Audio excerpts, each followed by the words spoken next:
PCC గారు సవాల్ విసిరినట్టుగా రేపు జరగబోయే అసెంబ్లీ కనుక డ్రగ్స్కి సంబంధించిన టెస్ట్లో పాల్గొనకపోతే ఏం చేస్తారు? మీరు ఒక మహిళగా అడ్డుకుంటారా కేటీఆర్ని? ఏం చేస్తారు? డెఫినెట్గా మహిళలమే అడ్డుకోవాలి. ఇంకా ఎందుకంటే వీళ్ళు చెప్తింటలేరు కదా, మహిళలే సమాధానం చెప్పాలి. ఈ డ్రగ్స్ అనేది యువత ఖరాబ్ అవుతుంది. తాగి ఊగమంటే భర్త ఖరాబ్ అవుతాడు. మరి ఇక పిల్లలు ఖరాబ్ అయినాక, మొగడు ఖరాబ్ అయినాక మరి ఆడోళ్ళు ఉండి ఏం చేస్తాం? అవునా కదా? ఇదంతా మధ్యతరగతి వాళ్ళ ప్రాబ్లం. మీలాగా అంటే మీ నాయన అంటే కోట్లు కోట్లు వేల కోట్లు సంపాదించుకుంటూ నువ్వు ఇలా రేపు మొన్న గుంటూరులో ఉంటావు, మొన్న చింతమడకలు ఉంటావు, సిరిసిల్లలు ఉంటావు, అమెరికాలో ఉంటావు, హైదరాబాద్లో ఉంటావు. మరి అందరికి రావద్దు అట్లా.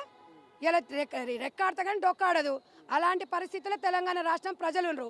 తెలంగాణ రాష్ట్ర ప్రజలు అడ్డమైన నా కొడుకులారా, ఇట్లా మిమ్మల్ని ఈ రకంగా అన్నప్పుడు కామెంట్ బాక్స్లోకి వచ్చి తాడు బొంగరం లేని ముండా కొడుకులు కామెంట్లు పెడతారు చూడు, ఆలోచించండి రా. ఏం తెలంగాణ రాష్ట్రాన్ని మనము డ్రగ్స్ కల్చర్ కాదు మనం కోరుకున్నది. నిజమైన ఫేక్ ఐడీలతో కాదు, నిజమైన ఐడీలతో పెట్టండి. సలహాలు సూచనలు ఇవ్వండి. లకారాలతో చెప్పులతో కొడతాం కొడక. నేనైతే చెప్తున్నా కదా, ఈసారి పోలీస్ డిపార్ట్మెంట్కి మేము ఈరోజు ఈ వినతి పత్రం ఇస్తాం. ఎవడైతే కామెంట్ బాక్స్లో అడ్డమైన కామెంట్లు పెట్టిరనుకో నాలుక చూస్తాం కొడక.